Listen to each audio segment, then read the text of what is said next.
Hi, this is Gurkhak from Elitist Jerks. This is a narrated video of a Zul'Aman speedrun that'll show you how my group has successfully approached the zone. Some of the speedrun is just a matter of having good gear and high DPS, and there's only so much you can do about that, and there's only so much video can show you about that. But hopefully what the video will show you is some idea of the overall pacing for the run, and maybe some time-saving tricks and shortcuts to shave a few minutes off your time. Okay, so here we are at the start of the run. I assume everyone has done the zone, and so none of this is going to be new to you, and there's nothing too interesting to see here. So let's just talk a little bit about what we've got before we get into any of the technical parts of the speedrun. You'll see the group composition. We do not have a mage. We have 2 warriors. We have 2 shamans. In Group 1, Tahax is a protection warrior, and Chocula is a DPS warrior. Shabadu in Group 1 is an enhancement shaman. I'm Resto, Werebeef is Resto, and Nu is Holy Prot. The priest is a shadow priest. So we have the one heavy physical DPS group in Group 1, and Group 2 is healer heavy, and make sure between the shadow priest and me with mana spring, mana tide, it lets all of us keep our mana very high so we can basically chain pull, we don't have to stop to drink. Here you see we are going to start off by running to the left towards the eagle. Jump off as soon as you can so you can mount up. There's a patrol that we just passed on the right there. Sometimes that'll be in your way, and you'll have to kill it. This time it wasn't, so we just ran past it. We'll get it as we go back for the bear later. You'll notice that we immediately just charge the gauntlet, rush up, grab the first 2 pairs at the same time. Start to clump them up. I try to interrupt casts when possible. You'll see the Wind Waker there is trying to cast heals, bolts. I just shock those when I can to keep the damage down and stop them from healing. First wave of adds from the front is a pack of eagles. Second wave is a pair of warriors from behind. The way the whole gauntlet works is it alternates eagles from the front, 2 warriors from behind, eagles from the front, etc. We're just basically zerging through here. You'll see that we use our paladin, who's a holy paladin, mind you, but he does a lot of AoE tanking on these pulls, so that we don't have to worry about loose things killing our casters, so that we can AoE more aggressively. As soon as the third wave has passed, we move up and immediately try to pull the Tempest and hold the Tempest up on the steps. As soon as you've engaged the Tempest, it stops the waves coming from the front and the back. It's like pulling the boss at the end of the gauntlet in Shattered Halls. The second he's pulled, no more adds will come. So try to do that as soon as possible, because it's just fewer things to kill, less damage to do, and less overall time required. Here you see us just mopping that up, and we rush up the steps to begin to engage the boss. Okay, we pause for a moment to drink. We usually don't wait too long before we engage, but we want to make sure that no one's too desperately low. People can continue to drink after we pull, as long as they're up on top so they don't get locked out. Our range group spreads out in a semicircle around the boss, and the melee obviously are directly on him. You'll see that so far it took us 3 to 4 minutes to get here. The timer just ticked down to 16 minutes remaining. That's about what our pace usually is, and that's a good place to be here. You'll see the storm is coming up, and we clump up. We usually try to clump. Here's actually something that went wrong. We usually try to clump up right next to the boss so that we can continue to melee him while he is storming. However, if you look at the chat log in the lower right, you'll see that that time actually he started to storm a second before the storm soon warning went off in Bigwigs. That's bad. I've never seen that happen before. We kind of got away with one there. Here you'll see we clump up before the storm is due to happen. Take a little bit of extra damage there from the AoE, but it's no problem. Just heal through it. We can keep DPSing him while the storm goes on. Second Bloodlust goes off. One of the advantages of 2 shamans is that usually at around 60% on every boss, the enhancement shaman will lust. Then, after that wears off, I'll swap myself into Group 1 main tank's place, lust for them. Just finish burning him down. Pretty standard. Nothing special to see here really from the Eagle boss. Just a matter of doing it quickly, making sure you don't make any sloppy mistakes. Okay, so as soon as the Eagle boss is dead, we grab our Badges of Justice. We have one person, usually a Shadow Priest, stay behind to talk to the prisoner while he drinks, but the rest of us mount up and head towards the next boss. We do all this mounted because it's just plain faster. You can mount basically everywhere in the zone once you're past the starting steps at the beginning, and so there's no reason not to. It adds up a lot over time. Here we run into that patrol that we'd missed on the way to Eagle at the start. We have to kill it now before we can get to the bear area. No big deal. And now the first pack of mobs comes down from the bear boss. and something bad happens. I think our druid there likely had some hot sticking on someone who was injured from the previous pull, or maybe was rebuffing someone. Either way, he was standing near the front. He did whatever to get aggro as those mobs were running down, and they splattered him before the tanks could peel them off. That's something to always watch out for on basically all the pulls in the zone. Normally, you're not doing what you might while clearing an instance when you're doing one of these speedruns. You're not stopping after every pull to drink, eat, top off anyone who was injured, rebuff anyone who's missing buffs. You're just doing it on the fly. You do it all on the run. You don't stop. As soon as a pull dies, you move on to the next one. So sometimes that means that you are healing, you are buffing, you're doing things that generate aggro as a new pull is coming in. Be very careful about that, not to do that as a healer or a buffer when there are mobs coming in that aren't yet tanked, because you can easily pull aggro and die before anyone can react, and even if you're overgeared for the zone, losing a couple healers at the start of a pull is possible to wipe to trash. At best, you're still going to have to stop and res those people after the pull, and that slows you down. There's a lot of focus on the bosses in the zone and how to refine your strats to each of the bosses, but if you're losing people on trash, you're going to have a really hard time meeting the deadline for the speedrun. One of the big things that made the difference for us as we perfected our approach to the zone over the first couple of runs was really just cleaning up the trash. And at this point, going through the zone, we have hardly any deaths on the trash as a whole, usually 2 or 3 for the whole clear. And in general, speaking of dangerous trash pulls, in my opinion, actually, these bear riders are among the most dangerous trash in the zone, along with the scouts that patrol the Dragonhawk Gauntlet, mainly just because they have this AoE stacking debuff that increases all damage taken, and if the two bears get close to each other and they stack the buff twice on the same tank, even a tier 6 geared, overgeared tank for the zone can easily get two-shotted by a couple of the mobs, and if you lose one of your tanks on these pulls, things are not going to go well. So always make sure that you immediately separate things out. Also, I'll take this moment just to mention what we do in terms of marking. Our main tank marks the pulls on the fly. He just quickly marks 1 or 2 mobs, and it's understood that he's going to get the marked ones. Anything that's unmarked, our off-tank will pick up. For AoE packs, that will be New, our paladin, and Chocula, the warrior, will grab single big mobs like these. So we just clean this up. You'll notice here that our paladin disconnected as we're finishing the last pull. He's offline. We wait a second for him. We could have just charged in and 9-man the bear boss. We don't really need all 3 healers for him, but he was logging back in and we had a bit of time to spare. Okay, bear boss. If you are seriously approaching doing a ZA speedrun, the bear boss probably doesn't hold any great mystery or challenge for you.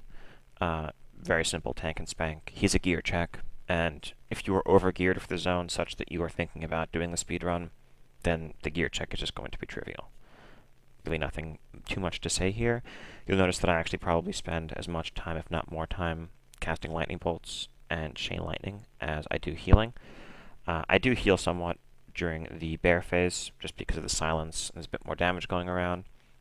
During the humanoid phase, our tier 6 geared tank basically takes no damage from the boss, and so we have a druid and a paladin who can trivially keep him up, and so I pretty much spend the whole time nuking. Same deal, our shaman has used his first bloodlust.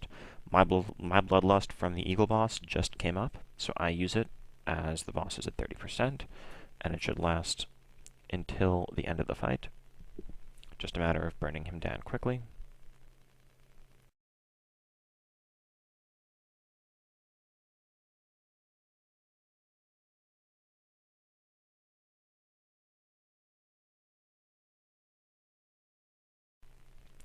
Okay, as with the eagle boss, as soon as the bear boss is dead, people grab their badges of justice and need or greed any loot for disenchant or whatever, depending on if anyone needs it. And we rush ahead to the Dragonhawk Gauntlet.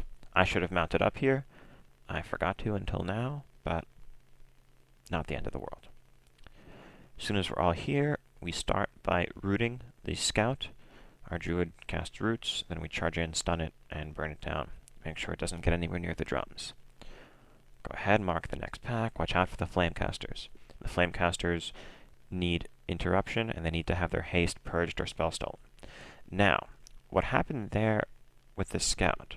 We rooted the scout, but the root broke almost instantly, and the scout got away and got to the drums.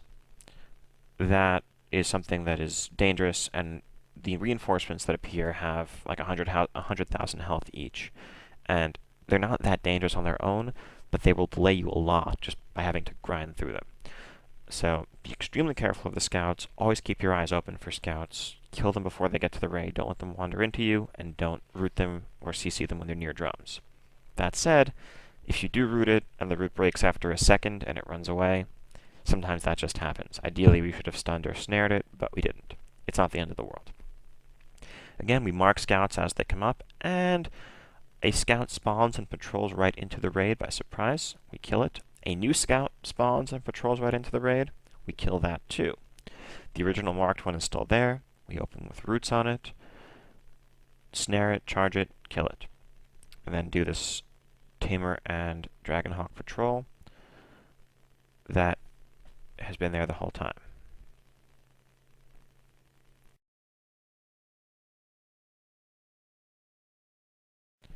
Okay, as we finish off that pull, we take a sharp left and hug the left wall. Keep an eye out for the hut to your right, and hey, a scout just spawned right there, and we root it and burn it down. This next pull is tricky. You see a scout on a hill. You can't charge in and engage that, or you'll likely aggro the next pack, so we synchronize our ranged attacks to burst it down like we just did there. Here's just another standard pack. Burn the scout down first. Make sure you have interruption assigned for the Flamecasters, because their AoE damage can add up if you have two of them doing it at the same time.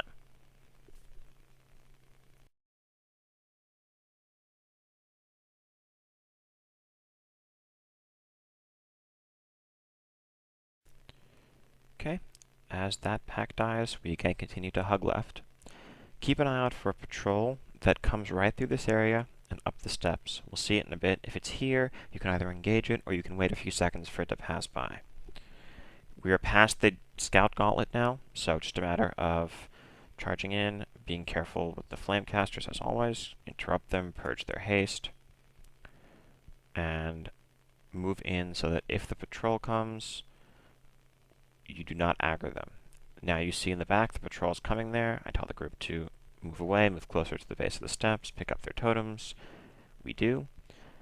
And here we are at the Dragonhawk boss with 22 minutes remaining on the timer. That is, again, a pretty good pace. New, our Paladin, is particularly important on this fight. We have him wear a hybrid set of tank gear and fire resist epics for tanking the Dragonhawks. He's not a prop Paladin, he's holy, but you can do the job just fine for tanking a bunch of weak-hitting adds. We move him into group 1 so that I can give Tranquil Air to my group without interfering with his ability to hold aggro. Mark one of the hatchers as they both come up, and burn down the unmarked one, leaving one marked hatcher up whose progress we can keep track of because he's marked. The Paladin goes to that side and starts to get AoE aggro on the hatchlings that spawn. Most of the rest of the raid tries to single target them down to thin the pack out before too many come out. It makes it easier to keep track of them and hold aggro on them later on. Firebombs happen, we spread out, top-down camera views so you don't stand in a bomb. As soon as the one hatcher has finished hatching one side, the same hatcher from the start will walk over to the other platform and hatch the entirety of that platform. The Paladin is ready, picks them all up, we AoE them down aggressively, fire elementals. And it turns out that our Paladin, despite being an excellent healer who's been with us from Serpent Shrine through Illidan, is actually a noob. And he stands in 3 firebombs and dies instantly. Fortunately, we have killed enough of the Dragonhawks that we can just mop them up. If that had happened on the prior firebomb wave, that actually might have gone pretty badly. Fortunately, it didn't. And so we just kind of laugh at him. We don't really need his healing to finish the boss, so we save the battle res that we do have in case it's needed later on in the zone as we proceed to mop up the boss. Nothing really fancy here, just a matter of dodging the firebombs, staying spread out so the breath doesn't do too much damage, and if you've made it this far, the fight's pretty much over. Just a matter of cleanup.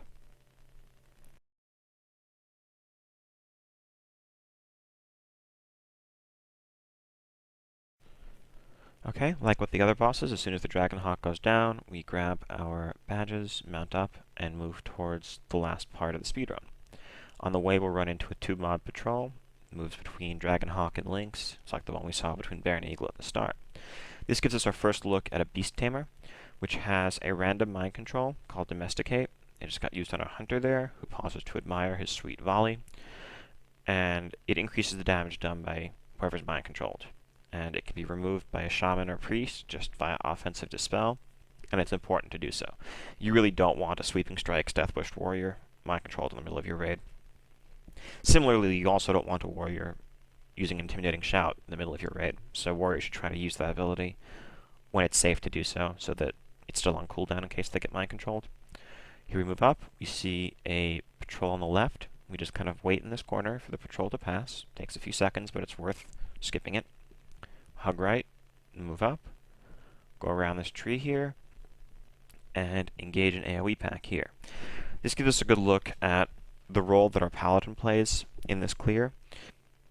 He's basically in full tank gear. Again, he's a holy paladin, not protection, but all it really takes is got some consecrate with pretty high spell damage and such to make AoEing much easier and faster. And there are a lot of non-elites in large packs in this quadrant. That also lets our DPS warrior DPS full-time, and it speeds things up a lot in general. Here we thread the needle between those mobs on the left and right and rush ahead until we hit this next patrol. It's a pretty harmless patrol, just one Beast Tamer and some weak Crocolisks, though you do want to try not to accidentally aggro the Crocolisks that are neutral and passive in the lake on the right through Seed of Corruption or whatever, just because the last thing you need in a speedrun is more mobs to kill, even if they're not individually strong.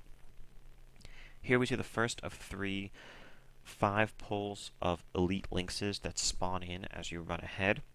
You want to have your tanks up front, and you want to make sure that as you're running through this area, people are not healing or buffing or doing anything that's going to generate aggro on the newly spawned mobs. The last thing you want is 5 lynxes rushing past your tanks and blowing up a healer. Again, using a paladin here is very helpful. We have our single target DPS assisting our protection warrior, while the rest of the raid lets the paladin get good AoE aggro, and then seed spam and such begins. It makes these pulls overall much faster. A 2 Beast Tamer patrol comes in, we pick him up, and again, make sure to always purge. I get mind controlled and I get purged, and just make sure that that doesn't disrupt our raid too much as we finish them off.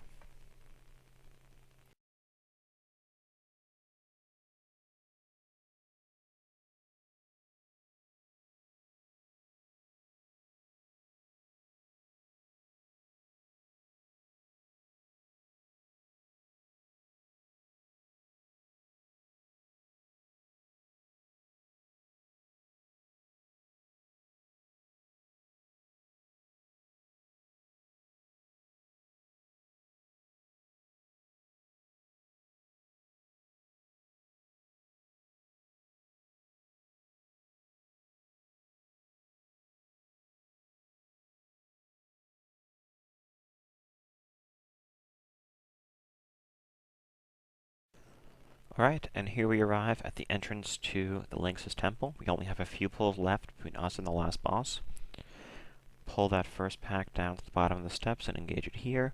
And again, you'll note that we have 11 minutes left right now, which is just plenty of time. So we don't necessarily have to be too reckless, but this is a good time to stop and sort of gauge where you stand. If you've got 5 or 6 minutes left here, you're going to cut it very close, but it's possible. If you have less than that, you're probably not going to finish in time. But if you're right on that bubble, then you want to be really, really aggressive. You don't really have much to lose. You know, just pull as quickly as you can, as recklessly as you can.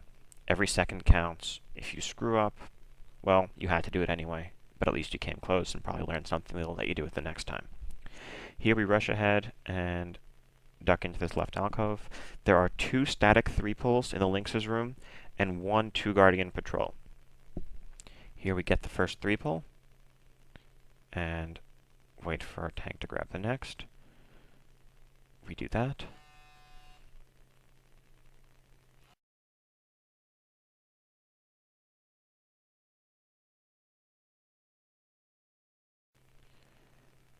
Alright, and as we finish that second 3 pull, we get the Guardian 2 pull patrol that was passing by.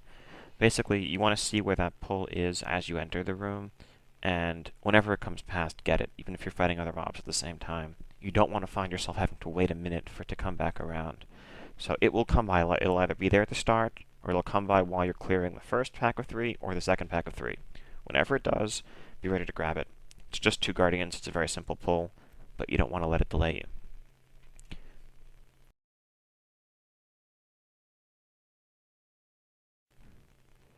Alright, and here we are at the Lynx boss. If you have a gear level sufficient to be attempting the speedrun, you probably will need about 3 minutes, maybe a bit less, to finish this. If you have 3 minutes remaining on your timer, it'll be close. If you have 2 minutes, probably not going to happen. If you have less than that, then sorry. Really, there's nothing special to our strategy here. The one thing that we didn't always do at the start is just to keep all DPS on the humanoid Halazi at all times. Just off-tank the Spirit of the Lynx, don't try to kill it, or to DPS it down. Every time he splits, you can choose between either hitting the humanoid or the Lynx, and whenever one of them gets low, they'll merge back in, and the next 25% phase will begin. The big difference is just that the human is fully raid debuffed. He's going to stay sundered, he's going to stay cursed, fairy fired, all that, and that drastically increases your raid DPS. He has full dots on him, etc. Don't switch targets, just keep burning him down. Use the Bloodlusts as usual. Make sure you kill totems as soon as they pop up. But again, if you've made it this far, you really probably don't have much to worry about here. Okay, just finishing up now. You see we have 5 minutes left. It's certainly possible to get closer to 10 minutes remaining if you do it perfectly and you only bring 2 healers, but at this point we're just trying to get bears for everybody, and so we play it safe by always bringing 3. And that is Zul'Aman speedrun. I would just like to thank the group that I've done the zone with for the last couple of months for making it really a pleasure to do every week. And thank you for watching. And good luck.